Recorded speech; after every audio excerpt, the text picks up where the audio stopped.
let's start the show. Hey everybody. There's not really an easy way to start off today's video. Part of me wants to wax poetic about how video games are art, but I can't really seem to write it without coming across as incredibly pretentious.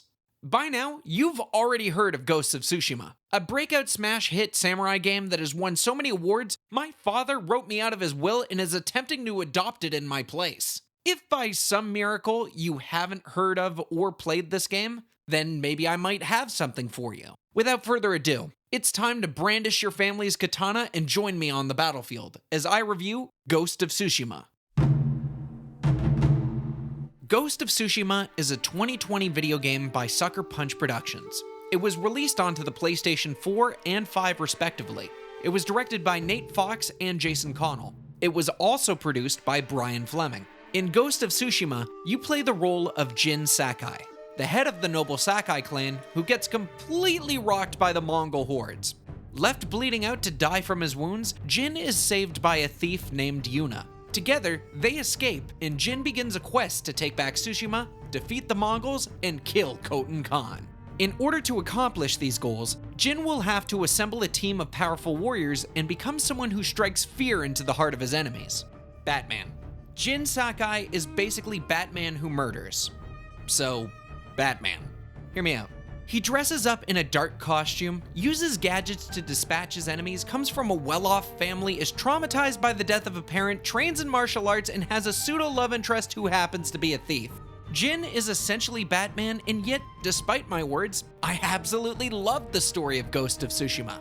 Ghost of Tsushima takes place during the Kamakura era of Japan, where the Mongol Empire begins to lay siege to the island of Tsushima, an event that happened in 1274 and once again in 1281. Kublai Khan essentially sent invasion fleets from Korea and China and nearly destroys the samurai in the process. Ghost of Tsushima did an amazing amount of work to flesh out the respective characters. From the warrior monk Norino, the vengeful Masako Adachi, the honor-bound Lord Shimura, to even the big bad himself, Khotun Khan, Ghost of Tsushima's cast of characters have layers to them.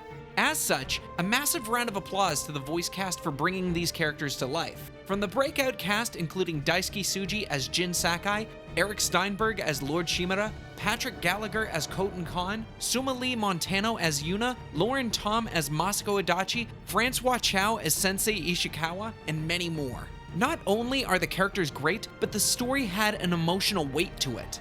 Jin is constantly at war between his Bushido code and ninja tactics. Earlier in the game, as I started using stealth mechanics, the game would routinely make flashbacks to Jin's training. Having him recount how enemies should be given an honorable death in combat while I was busy stealth killing enemies from the bushes made me feel just as uncomfortable as Jin was. Also, without spoiling anything, you run into an old woman later on who eventually dies of old age. At the exact same time I was playing this scene, my grandma on my mom's side was dying of cancer. I experienced shortness of breath and other symptoms brought on by respiratory depression. Those feelings lasted at least a week. The fact that a game was able to make me feel that way proves Ghost of Tsushima's story sucks you in and immerses you in its world. And holy hell, what a world! Ghost of Tsushima is single-handedly the most beautiful video game I have ever played. I'm not just talking graphic fidelity, but art style, lighting, and textures. Walking through fields and having Jin run his hands through the brush, following the wind to his next objective marker, from the coastline shrines to the graveyard of the Sakai clan, Ghost of Tsushima is awe-inspiring. During my Twitch playthroughs, I took time out to actually fool around with the photo mode. I have never done that before in a video game. Ever. But despite my praises for Ghost of Tsushima, while it nails its story and graphics, it unfortunately fumbles during the gameplay sections. Where Ghost of Tsushima is at its best is during its duels. Cinematic one-on-one combat, which reminds me very much of the Star Wars Episode 3 game for PlayStation 2 and Xbox. There's an ebb and flow from parrying your opponent's strikes, getting in a few hits before maintaining your defense. These duels can be tough as nails, but the constant failure can make your eventual victory that much sweeter. When you are not dueling, Ghost of Tsushima has some pretty decent combat mechanics where you'll adapt different tactics depending on the situation. If you favor a more stealth mindset, you can hide in bushes or on top of buildings picking guards off. If you blow your cover, you can easily use gadgets to escape or aid in the fight. If you do decide to fight, Ghost of Tsushima has a wide variety of skills and talents to help take down opponents. certain enemies will need you to switch combat styles in order to stagger them. You can quite honestly walk up to an enemy encampment and challenge them to a showdown. Unless you're locked into a story quest with specific objectives, there is no wrong way to play Ghost of Tsushima. It's an upgraded blend of Tenchu-styled stealth with Way of the Samurai combat mechanics. However, while its combat is fun, you'll occasionally run into the odd glitches. For example, I would occasionally clip on rocks or get stuck in a freefall animation. At one point, I was trying to scale some scaffolding only to have both my opponent and Jin bug out on me. The enemy Mongols have trained eagles that are used for scouting. The game naturally assumes that you'll take out the eagles before taking out their owners, but in the event you kill their owners first, the eagles will still attempt to land on the shoulders of their corpses. It's just as absurd as it is funny. Sucker Punch is a gaming studio known primarily for having single-player narratives with a heavy focus on platforming. For example, two of Sucker Punch's most beloved franchises are Sly Cooper and Infamous. Therefore, I have to say, it's very odd that Ghost of Tsushima is weak during its platforming sections. What makes a good platforming section is when the player can maintain a seamless transition from one point to the next. If you attempt to do that in Ghost of Tsushima, you'll most likely miss the target falling to your death. The game makes you stop and check before continuing, and I feel that that's a massive misstep. The resource-based currency is also somewhat lacking. I had bought all the upgrades and was practically swimming in supplies before the start of Act 3. It was very odd to look at everything afterwards and just be confused that there wasn't any more gear or weapons for me to unlock and improve. Ghost of Tsushima has a various assortment of gear that not only changes your cosmetic appearance, but can also give you various buffs. Previewing gear takes longer to load than the actual loading screens in the game, which is just ridiculous.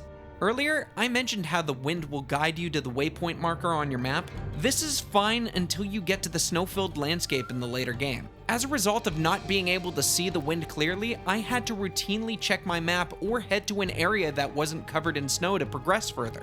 Speaking of the map can be incredibly difficult to use as the slightly grayed incomplete markers can be indistinguishable to tell apart from the white completed ones. If I can't read the map without shutting the blinds and draping myself in darkness, then you've made a massive design mistake. While I do consider the world of Ghost of Tsushima to be incredibly beautiful, I also find it to be quite barren. Outside of combat and missions, there's nothing to really keep me engaged. Chasing foxes, going to shrines, chopping bamboo, and composing haikus just got tedious. So tedious, in fact, that I decided to compose a haiku in my script. Game lacking features. My patience is faltering. Is this pretentious? When you finish the main storyline, Ghost of Tsushima basically gives you the ability to complete any leftover side quests or grab any collectibles you might have missed. You also have the ability to play New Game Plus, but I'm perfectly content with just enjoying my initial playthrough. At the time of my completion, Ghost of Tsushima was in the process of implementing the Iki Island DLC, so I don't have any footage of it. I also do not plan to go out and buy it just to talk about it in this video. What I can talk about, though, is the online multiplayer component titled Ghost of Tsushima Legends. Ghost of Tsushima Legends is a 4-person co-op game where you can play as one of 4 classes going against various game modes. The Samurai class is straight up DPS, and their perks are built towards keeping alive when against waves of difficult opponents. It's a moderately safe class that practically everyone needs to be familiar with. The Ronin class is your support class. Keep everyone else healed and you'll single-handedly carry the team. Ronin are worth their weight in gold during the harder challenges, so it's imperative that you're a solid team player. Assassins are your stealth experts. They have a lot of skills that are centered around poison, and I'm not gonna lie, I barely use this class. Not that I'm against stealth, but when you're part of an online co-op experience where time is of the essence, stealth gets thrown out the window. Finally, hunters are your support sniper class. They have buffs that can be beneficial both during ranged combat and melee combat, however, you'll want to grab a longbow and start picking people off. Personally, I favored hunters the most just because of how they switch things up. By this point in the game, I had grown really bored of melee combat and started getting good at nailing headshots. Like, really good. Like, really, really, really good. At the time of my playthrough, Ghost of Tsushima Legends has 2 game modes. The first being a story mode where 2 players can go through a series of small campaigns. I couldn't really keep track of the story since everyone makes a beeline for the exit, cutting off the narration in the process. It also doesn't help that players are rewarded based on how quickly they complete the story. This once again causes everyone to skip over as much as they can so that they can beat the story as fast as possible. After playing a few story missions, I then decided to try out the survival game mode. 4 different classes work together to take down waves of increasingly difficult enemies and varied objectives. If everyone works well together, you can pull through. If they don't, well, let's just say if you can't carry their dead weight, then you'll be joining them shortly. In conclusion, Ghost of Tsushima is a wonderful single-player experience that I honestly have no need to replay. Its world is beautiful, its combat is fierce, and with luck, it might revitalize the game industry. It's the Japanese game that Japan wishes they made themselves. As a result of their work, Nate Fox and Jason Connell were named as permanent tourism ambassadors to Tsushima. I honestly feel like that's bigger than any other award this game is going to get. There's also talks about a potential film adaptation, but I always roll my eyes at these kind of things. Hollywood and gaming, for some weird reason, just haven't really clicked yet. Either way, now that the director's cut is out, maybe you want to give it a try. I'm SonicMTD, and I can no longer think of Mongolians without thinking of South Park.